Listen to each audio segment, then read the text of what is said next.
కాడికి పోయినా ఏ రామాయణ కాడు పోయినా ఏ పురాణ కాడికి పోయినా ఏ భాగవతం కాడికి పోయినా అవి తప్పట్టు కొట్టు అంటేనేమో తప్పట్టు కొట్టాలి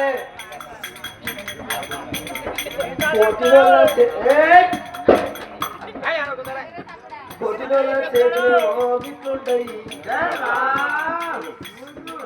పొద్దుల చేతులేమో ఇట్లా కొట్టాలి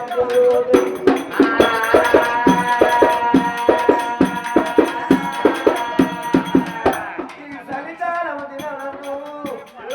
ఆ వాతావరణం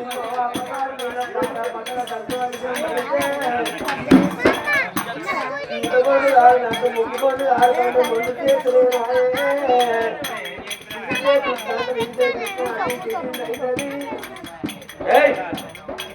ఎక్కడే వెళ్ళే ముట్టరు ఇక నాలుకెళ్ళే నాకు లేదా పడైతే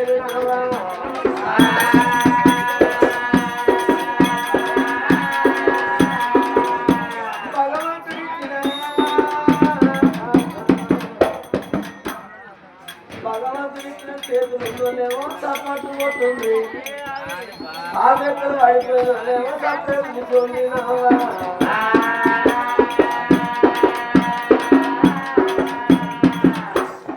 అమ్మవారు ధర్మపాటి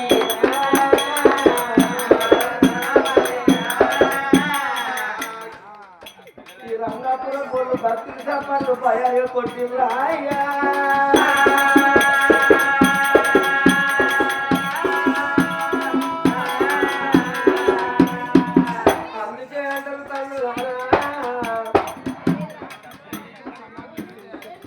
రాజుని ధర్మరాజంటే సత్యవాడు చదువుకున్న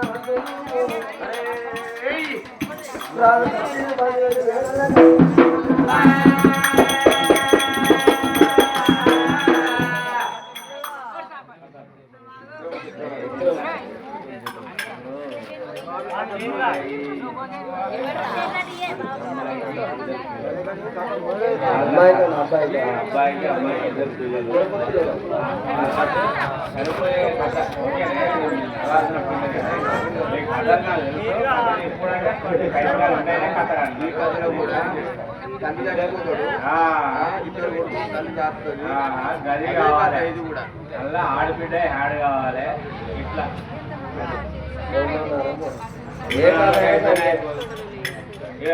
కొంచెం రంగపురం ఇస్తానా అట్లా చెప్తే చెప్పు కానీ ఓకే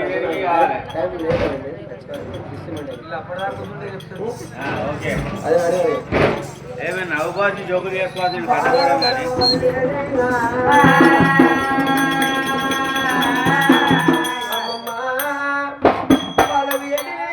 పాడి మీద పడడం చాలా కోట్లాది లక్షల డబ్బుంటుందమ్మా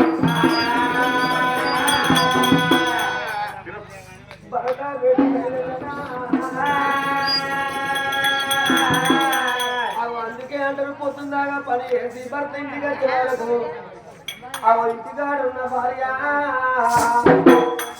తలతానం చేసి పురుడు చూసుకొని చికెన్ పూల పెట్టుకొని చికెన్ పొట్టు పెట్టుకొని చెంబుతో నీళ్ళు తీసుకొచ్చి భర్తకి ఇస్తే అవి ఆకలి ఎక్కువ పోతుంది ఆనాడు తలకు గట్ట ఉండేది నాకు ఈనాటి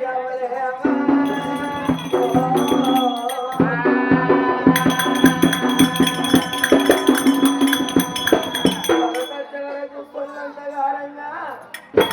ఆ శివుడంతగారంగా గత గూడు పెట్టుకొని పరకలం పరక తలకి ఇప్పుడు ఎదురు కడితే అయ్యకేదున్న దయ్యం పడుతుంది సేన్ల పోతేనేమో సేనన్నం అట్లా ఇంకేమో భారీ ఇట్లని వాడింటితో మంది ఎక్కడు పలాంటి షాపుతో పడతాడు అవునంటే కోట్ల అయితే కోట్ల అయినాక ఆపైతే ఆపైనాక పుల్లు అయితే పుల్లు అయినాక సొల్లు కాకపోతాడుగా అయ్యకు మనిల్లు తెలియదు మందిల్లు తెలియదే నాకు గడ్డ ముద్ర పెట్టి కూడా చెట్ల కింద కూర్చుంటాడే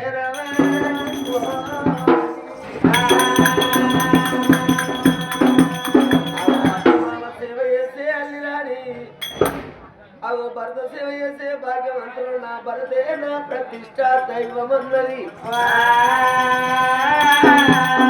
భరత సేవకు బయలుదేరా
వాళ్ళేం పోతారు మీ ఇద్దరు పోయి కళ్ళతో నుంచి కూడా కడపండి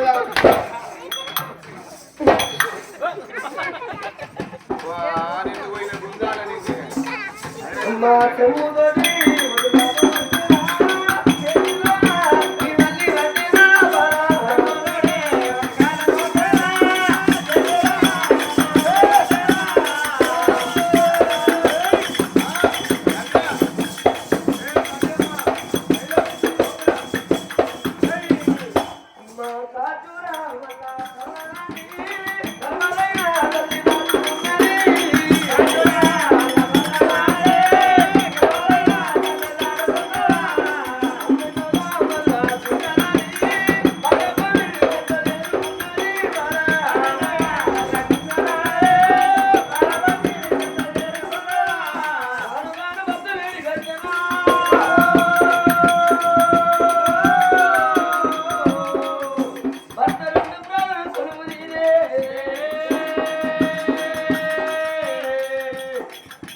మొగని బ్యాన్ కానీ నువ్వు అటు నా పిల్లలు కట్టినట్టు అది ఇంటికాడ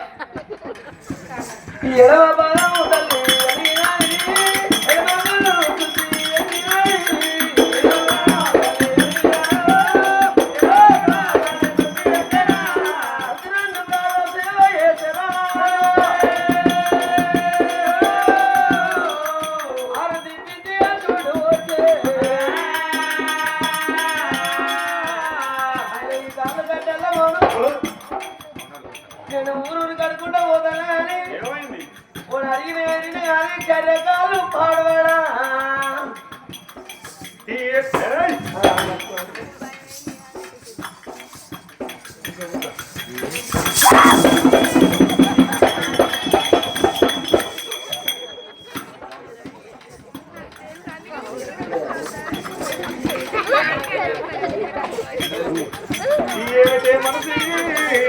నువ్వు అడుగుతారు కరిగేదాన్ని పిల్ల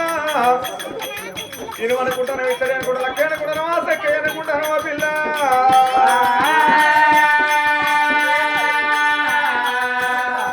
నిన్న చెత్త రోజు కింద ఊరుతుంది కానీ కరుగుతుంది అమ్మా మన రంగం లేదా రాదా ఎవరు మిత్ర అయ్యో ఇటు వాటి వాసన మంచిలేదా హస్బెండ్ గారు పైపు ఉండాలి వైపు కిందకు ఉండాలి ఇంకా పై పంటలు అయ్యాం పైపు ఎందుకంటారా పైపు దూడబాగా శంకర్ లేరు ఎక్కడ పోయిందో ఇద్దరు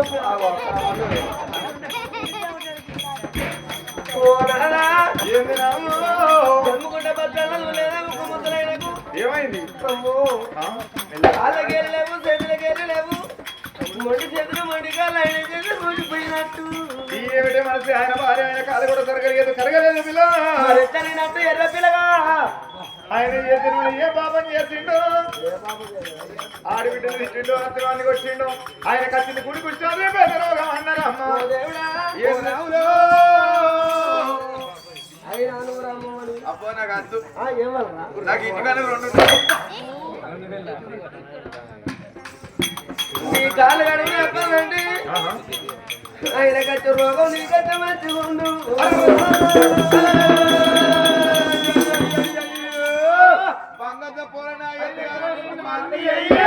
ఏం బంగారం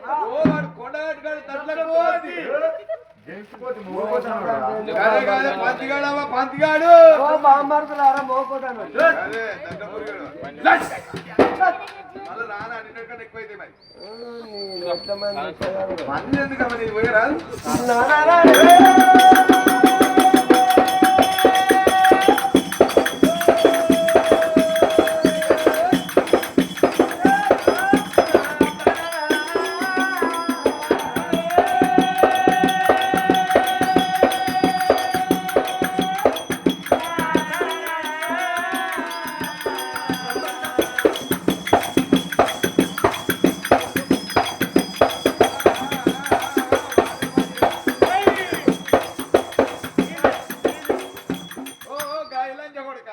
ఎప్పుడు కూర్చుంటారా నువ్వు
కాలుగూరు కంచి కంటిగా పక్క కళ్ళ చూస్తే చిలికలాంటి ముఖం వచ్చింది అవసరాంటి ముఖం ఆలిపోయింది కాయలు పుట్టిన కావడు ఆ మామిడిలో మండసింది ఆ మనసు మామిడిలో మండసింద వేయింది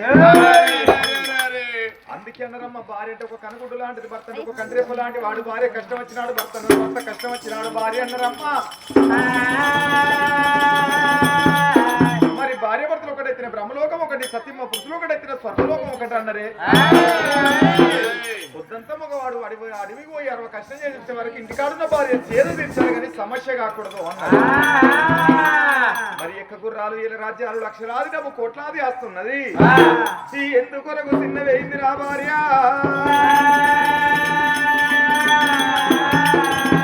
పొద్దంతా మగవాడు అడిగిపోయి 60 కష్టం చేసి ఆకిట్లకు వచ్చే వరకు ఇంటికాడున్న భార్య కిరణమ్ముకుంటే చెప్పు తోటి నీళ్లు తీసుకొచ్చి భర్తకిచ్చి అడవిలో ఏ చేసిన కష్టము అడవిలో నివారణ అవుతుంది అన్నారమ్మా